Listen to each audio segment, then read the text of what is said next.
siècle lui-même ne put s'empêcher de constater le merveilleux attrait qu'exerçait le prince autour de lui et l'effet de son voyage à Wiesbaden. Quand on a vu le prince, disait un ancien ministre de Louis-Philippe, quand on l'a entendu développer les nobles idées qui l'animent, on ne peut qu'être plein de confiance dans l'avenir. L'avenir, il ne devait pas être tel que le souhaitait M. de Salvandy. Napoléon III arriva au trône. Dès lors, le comte de Chambord se renferma dans une vie toute de calme et d'étude. En France, tout ce qui le touchait de près était en lutte aux tracasseries du pouvoir impérial. Publiait-il une lettre qui infligea un blâme mérité à la politique napoléonienne? On décachetait toutes les lettres pour en saisir les copies. Mais s'il était persécuté dans sa propre patrie à l'étranger, il jouissait des sympathies universelles qui excitaient son nom et ses malheurs. À Venise, surtout, il passait chaque année une bonne partie de l'hiver. Le peuple avait conçu pour lui une véritable estime. Et quand il quitta définitivement cette ville en 1866, pour ne pas rester sur une terre infectée par l'usurpation de Victor Emmanuel, bien des regrets accompagnèrent son départ.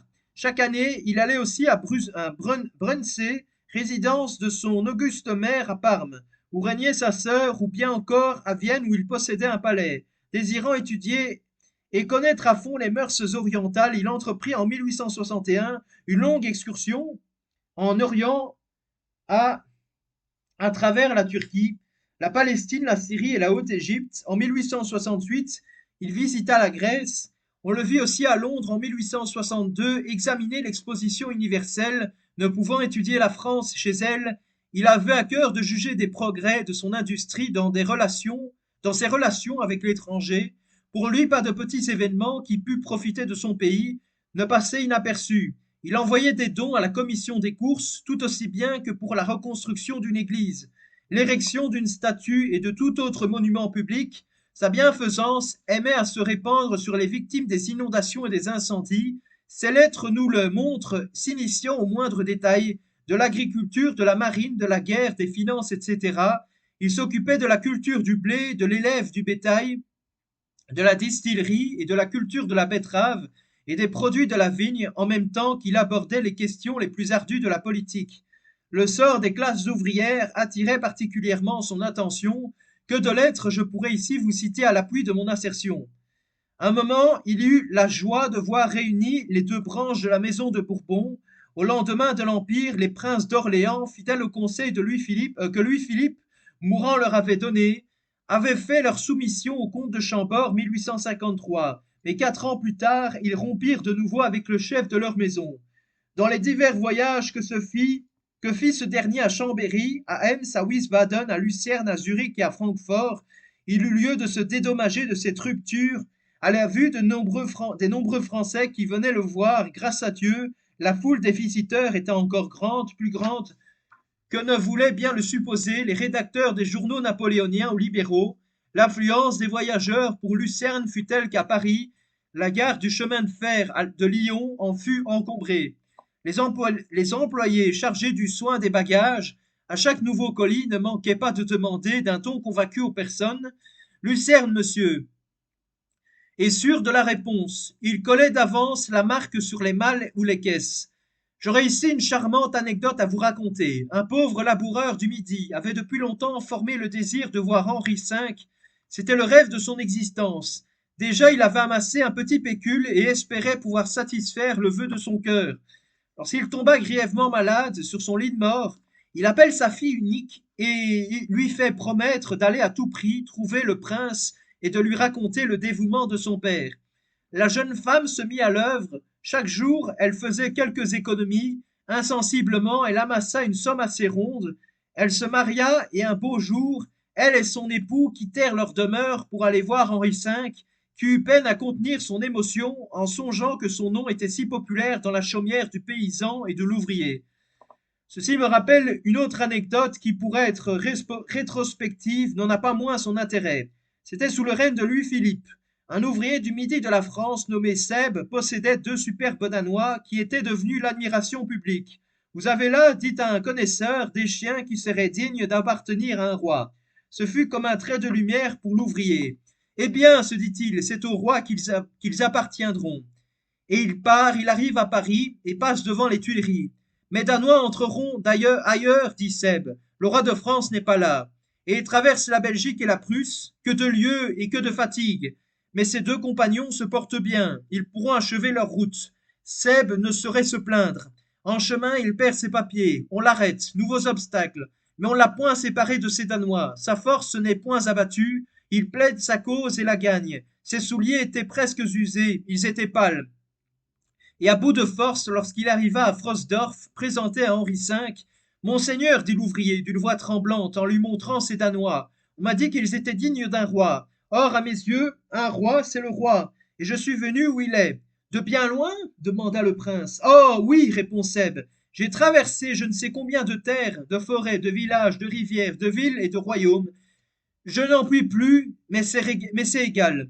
Mes Danois sont en bon état, c'est ce que j'avais de plus précieux au monde. Ils vous aimeront comme je les ai aimés. Ils seront fidèles comme moi. Les acceptez-vous, monseigneur? Oh bien, certainement, dit le prince. Les yeux de l'ouvrier se remplissent de larmes, sa voix s'éteint, ses genoux se plient. C'est de respect, disaient les uns, c'est de fatigue, répétaient les autres. Oh non, c'est de bonheur, disait Seb. Henri V embrassait ses Danois. L'ouvrier voulait repartir le lendemain, mais le comte de Chambord le retint, le combla de présents et de toutes sortes de marques d'intérêt. Les joies furent courtes dans la vie de l'exilé. On eût dit que le ciel se plaisait à l'abreuver d'amertume et à le retremper au contact du malheur. C'est ainsi qu'il perdit successivement sa tante, la duchesse d'Angoulême en 1851, sa sœur Louise, chassée de ses états de Parme par la plus lâche des usurpations en 1864, et enfin sa mère, la duchesse de Berry en 1870. Que de fidèles serviteurs lui furent aussi enlevés sans qu'il pût recevoir leur dernier soupir. La sagacité humaine ne peut tout pressentir, mais elle peut au moins prévoir beaucoup. Il est curieux de voir avec quelle sagesse le comte de Chambord juge les actes de l'Empire. Pendant la guerre de Crimée en 1855, il s'affligeait de voir nos braves soldats servir d'instrument à une politique toute personnelle, à un commencement d'entreprise aventureuse où les véritables intérêts de la France ne seraient guère consultés. En 1866, lorsque Napoléon III avait laissé la Prusse écraser l'Autriche à notre grand détriment, il constatait que notre influence prépondérante avait été gravement atteinte, et que la situation était pleine de périls et d'incertitudes. Déplorait l'unité italienne, cet avant-coureur de l'unité allemande. Aujourd'hui, s'écriait-il, nous touchons à une catastrophe, dont les conséquences sont incalculables. Enfin, il indiquait le remède que l'on ne devait pas suivre. Tout marchait fatalement à la ruine. Le fameux plébiscite du 8 mai 1870 ne fit qu'enorgueillir le pouvoir. La guerre fut déclarée à la Prusse. On sait le reste. L'Empire tomba, à sa place s'installa la démagogie républicaine qui prétendit sauver la France en la perdant.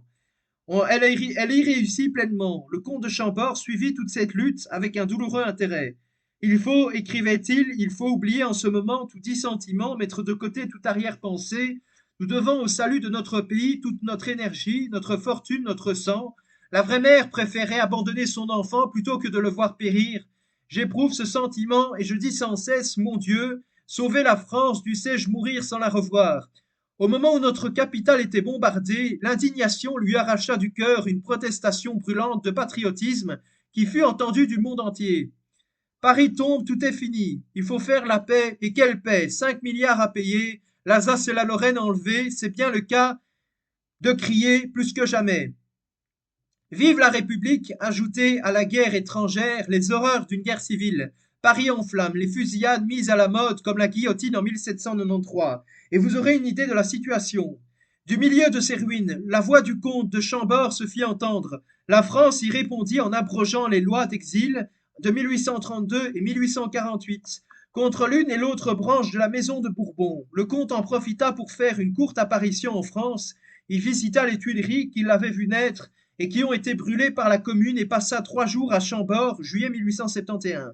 De là, il retourna à Bruges, qu'il quitta pour Lucerne, où beaucoup de Français sont aussitôt accourus. C'est là qu'est venue le trouver une députation d'Alsaciens, et le petit-fils de nos rois n'a pu retenir ses larmes en voyant les descendants de ceux que ses ancêtres rendirent français, forcés de subir le joug de l'étranger. Ces jours derniers, il était à Anvers, où sa présence excitait le délire des Rouges et de l'Internationale. Il est maintenant en Hollande. Voilà, mes chers amis, tout ce que je puis vous apprendre sur le comte de Chambord. Il me reste maintenant à vous faire connaître ses opinions et à dissiper les préjugés qu'on s'est efforcé d'élever entre lui et la France. Non, mille fois non, jamais Henri V, s'il rentre en France, ne sera un despote, un roi absolu. Au contraire, l'esprit de parti, dit le républicain, C.H. Didier, le représente comme un absolutiste, et c'est comme tel qu'il apparaît à la foule du fond de son exil. La vérité est qu'il n'y a peut-être pas dans toute l'Europe un constitutionnel plus sincère que lui. C'est presque un libéral de la Restauration, au dire des journaux républicains.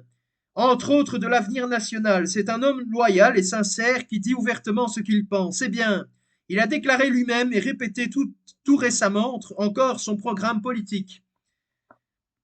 Il représente un principe, le principe héréditaire qui était celui de nos pères. Nul n'en méconnaît l'utilité et la grandeur. Il en gardera fidèlement le dépôt. Il a des droits indiscutables mais libres à la nation, qu'il vienne les exercer ou non. Permettez-moi une comparaison. Un homme possède une maison qu'il a le droit d'habiter. Voulant chasser violemment, il ne pourra pas y rentrer car vous l'en empêchez. Et vous avez pour vous la force, s'ensuit-il, que la maison ne lui appartienne plus comme par le passé. Oh, non, vous reconnaissez vos torts. Et il rentrera dans l'exercice de son droit dont vous lui avez momentanément interdit la jouissance. Il en est de même du comte de Chambord, bien plus il ne regarde les droits qu'il tient de sa naissance que comme des devoirs envers la nation. Ces devoirs, disait-il naguère, je les remplirai, croyez-en à ma parole, d'honnêtes hommes et de rois. Dieu aidant, nous fondrons ensemble, et quand vous le voudrez, sur les larges assises de la décentralisation administrative et des franchises locales, un gouvernement conforme aux règles, aux besoins réels du pays. Nous donnerons pour garantie à ces libertés universelles honnêtement pratiquées le contrôle des deux chambres, et nous reprendrons en lui restituant son caractère véritable le mouvement national de la fin du dernier siècle. Et il a dit aussi que jamais il ne rétablira la dîme, la féodalité, les billets de confession, qu'il ne forcera personne d'aller à la messe, etc., etc. D'ailleurs, ça lui serait impossible. La dîme a disparu avec les biens du clergé en 1789. Croire qu'Henri V tente de la rétablir, c'est croire l'impossible. Un homme qui a du bon sens ne peut y songer. Il en est de même pour la féodalité et les droits féodaux. À propos de ces droits, les révolutionnaires n'ont pas manqué d'en faire des montagnes. En voici un de leurs fabriques. Autrefois, disent-ils, le seigneur, pour protéger son sommeil contre le croissement d'importunes grenouilles, forçait ses vassaux à battre la mare du château pour les forcer au silence. Vous en doutez? Cependant, la chose est certaine, messieurs. Les républicains le tiennent de leur père et de leur grand-père qui l'ont entendu dire ou qui ne le tenaient de personne, l'ayant inventé eux-mêmes. Quant aux biens nationaux, c'est encore un épouvantail. Franchement, peut-on, après 80 ans, remettre les propriétés au même état qu'avant 89 et retrouver les anciens titres qui en font foi et les héritiers des anciens propriétaires? Henri V ne sera pas non plus le roi du clergé et de la noblesse. Partout et toujours, a-t-il écrit, je me suis montré accessible à tous les Français sans distinction de classe et de condition. Comment pourrait-on me soupçonner de ne vouloir être que le roi d'une caste privilégiée, ou pour employer les termes dont on se sert, le roi de l'ancien régime, de l'ancienne noblesse et de l'ancienne cour? On a parlé souvent de l'abdication du comte de Chambord. Jamais a-t-il écrit je n'abdiquerai. Bien des gens, le voyant sans postérité, lui préfèrent le comte de Paris ou un autre prince d'Orléans, mais ceux-ci ne pourront jamais représenter le principe monarchique du vivant de Henri V.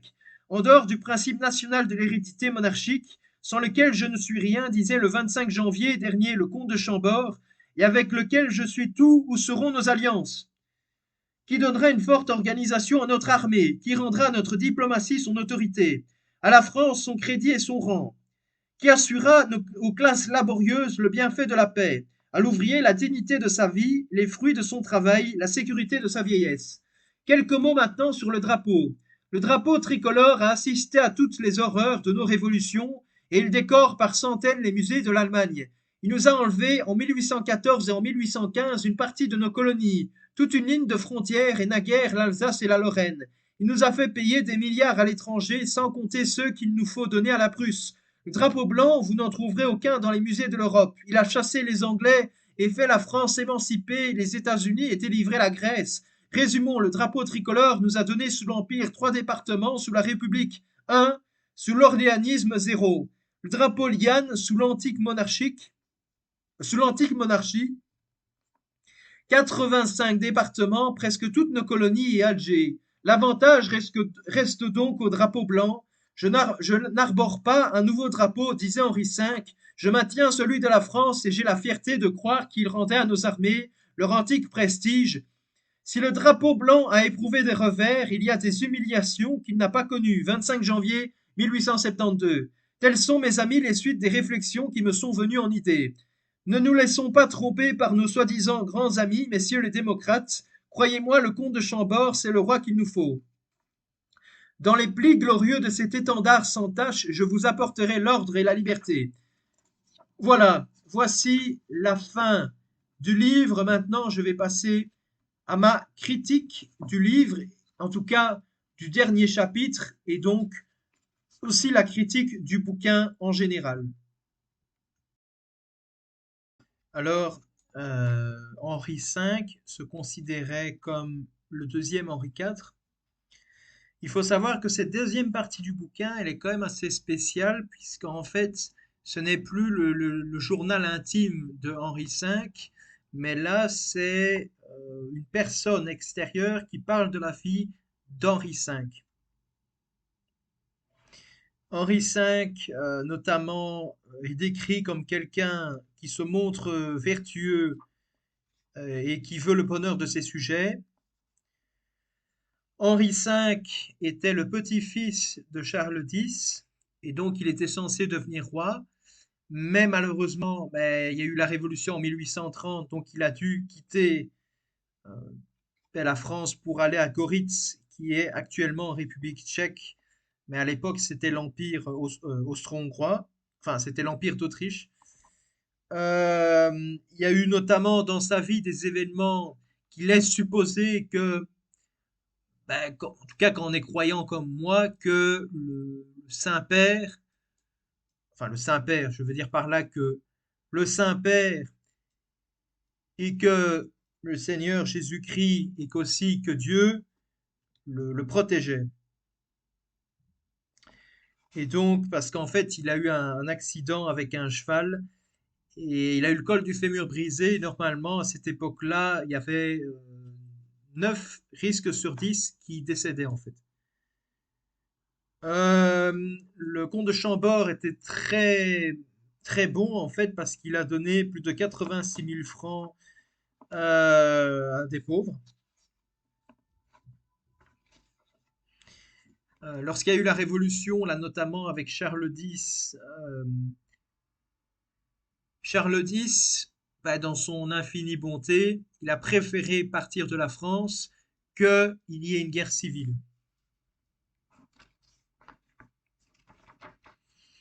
Le comte de Chambord a été aussi beaucoup pour la décentralisation administrative et pour les franchises locales.